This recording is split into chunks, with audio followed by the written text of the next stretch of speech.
Today, our story takes us to Palmyra, Maine, a very small town with a population of just 2,000. One of the residents was Eric Martin, a hard-working family man who lived on his own farm in a very remote part of Palmyra. Eric had many hobbies, such as hunting, and kept several rifles in his property. He and his wife, Shelley, enjoyed a simple life together and would often spend evenings out together on the front porch, eating and drinking. It was on one of these evenings when Eric and Shelley were sat outside reminiscing when Shelley saw a flashing light in the woods a few hundred meters away in the forest adjacent to her house. Concerned that it could be a trespasser, Eric and his son Sean slowly approached the tree line to see who it was. However, as they approached, the light slowly faded away and completely vanished. Annoyed, they ventured around 15 meters into the forest to try and warn off the trespasser. However, a few minutes after entering the forest, they heard a strange rustling sound coming from the side of their position. They flashed their flashlights and scoured the area for any signs of any trespassers, but they saw nothing and headed back home. A few weeks later, the family decided to go out for a morning walk and brought along their 2 dogs.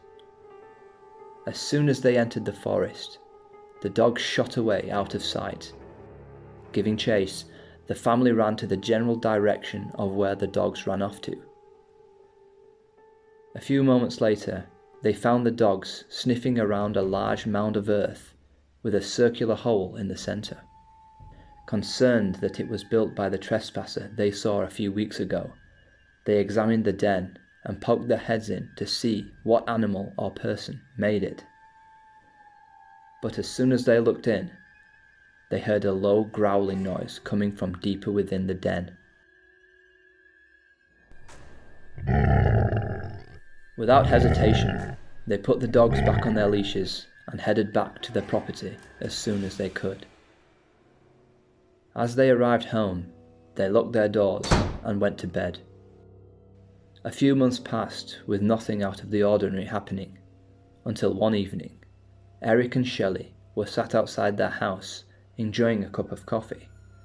Then, in the distance, both of them hear a noise of a running animal in the distance. Shelley then pulls out her flashlight and shines it into the darkness. They then witnessed 5 large wolf-like creatures.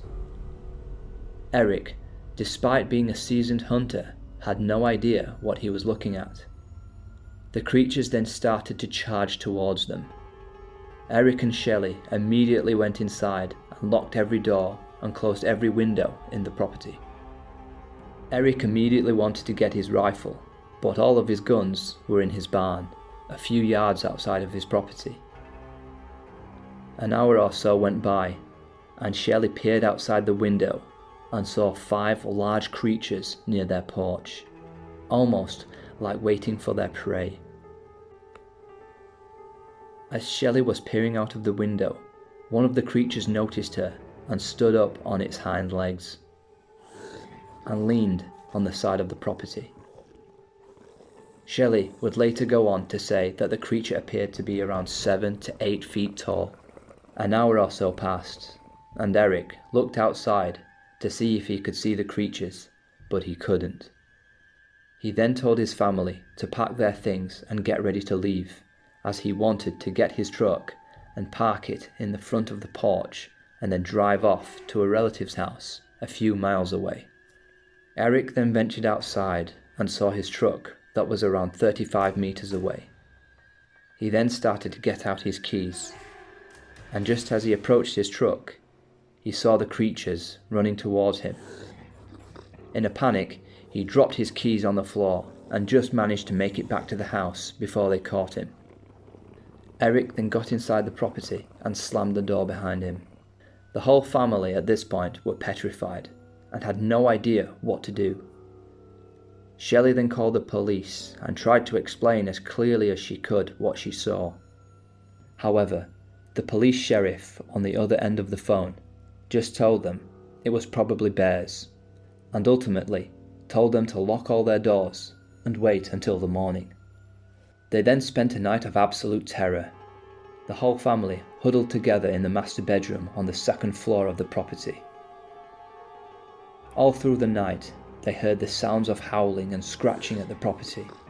The sounds of claws scratching the wooden farmhouse made them shake with fear. The wolf-like creatures then climbed onto the second-story roof of the property, and the whole family could hear as the creatures scrambled above them.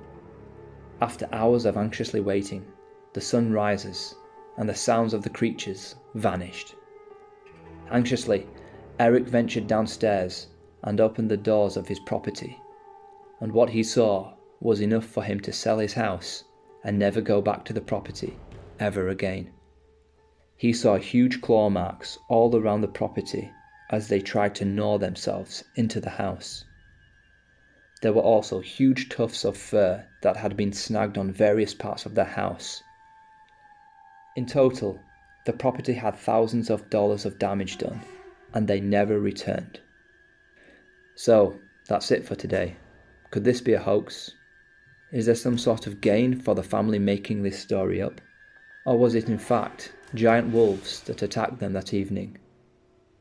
And let me know in the comments, would you spend a night at the property? Thank you, and I will see you again in my next video.